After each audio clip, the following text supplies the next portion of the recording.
The Life Changer, Chapter 2.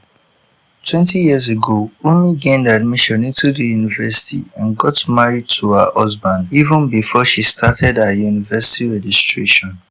Umi tells them about the freedom and carefree life of students in the university, the difficulty in distinguishing between teachers and students with females dressed almost naked, and how some faculties are required to be on dress codes.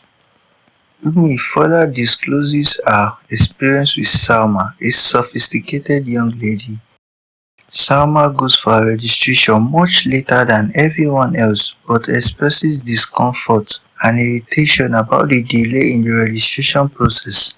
Salma is interrogated by a young man on the queue and he continuously engages her in a discussion, but Salma continues to criticize and generalize her opinions about lecturers. Salma not only creates a similarity between lecturers and policemen as personalities that can be bribed, but she also boasts about her ability to win the lecturer's favor if she gives him as low as 2 or 3,000 naira.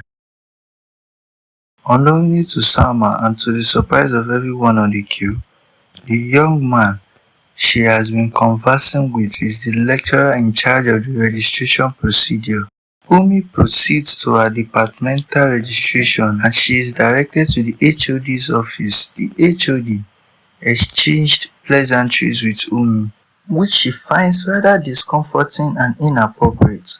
Umi assumes the HOD is trying to make a pass at her. She manages to overlook this until she is given her matriculation number and leaves the office irritated and angry.